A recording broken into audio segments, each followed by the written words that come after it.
Hello,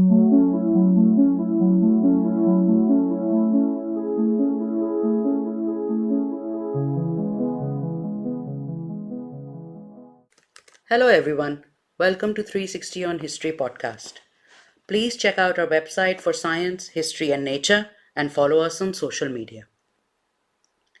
As forts go, the one we are going to talk about today is relatively unknown. It doesn't have the stature or the presence of other forts that have been built all across the world over the ages, but it is no less awe inspiring. Kot Diji Fort can be found 25 kilometers south of Khairpur in the little town of Kot Diji in Sindh province, Pakistan. To get to it, one has to drive through crowded towns and on meandering roads right at the edge of the Thar Desert. It suddenly emerges out of a stone rubble hill after you turn a corner on a narrow road, and you're faced with this huge wall that hardly seems to fit in the narrow passage where the main entrance is. When you look around you, you can sense how the town has slowly encroached upon the area, so that the buildings are now almost up to its walls. The access into the fort is through a large wooden gate called the Shahi Darwaza, with iron spikes embedded into it, and it is said that this is what made it elephant proof.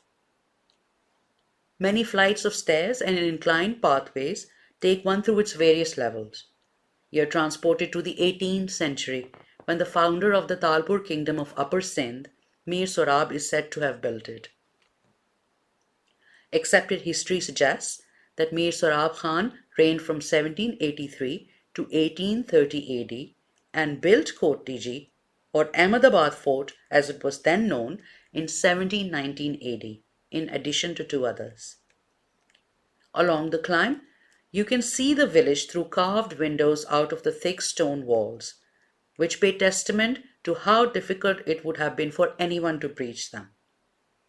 You can just imagine the soldiers being able to spot enemy armies from miles away.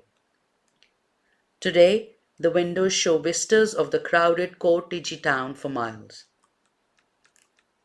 Well, not much else is known about the fort because no excavation or research has been done since the 1950s.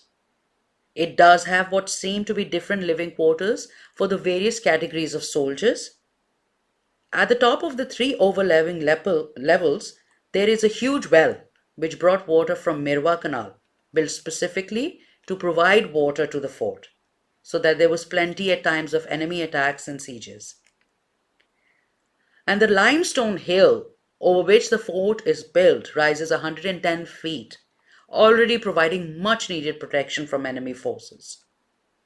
On top of that, its walls rise 30 feet with 50 bastions atop which cannons would have been placed. And there are also countless musket holes in the walls in order to fire at enemies from all directions.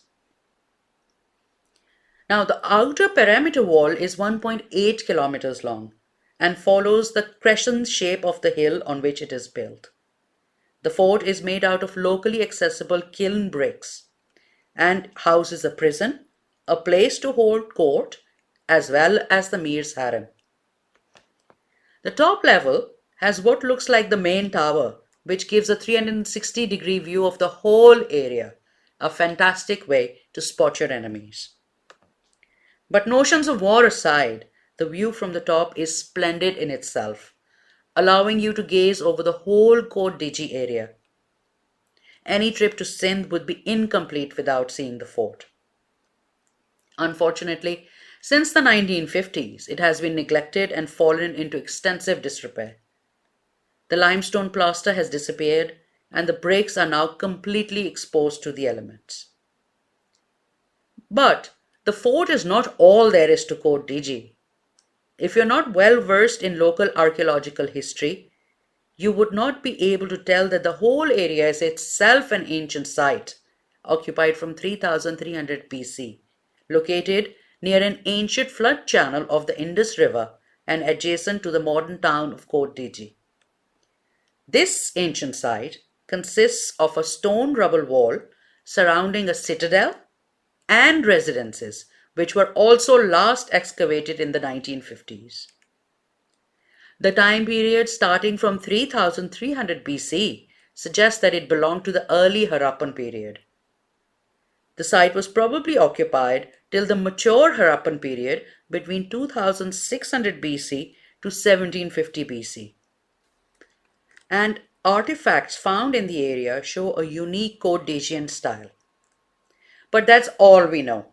And we can only hope that just like the Harappan areas, Kot Diji would also be excavated and researched further so that we can also know more about it. Thank you for joining us for this trip down a rural area of Pakistan to visit this amazing historical site. See you next time on 360 on History podcast. Goodbye.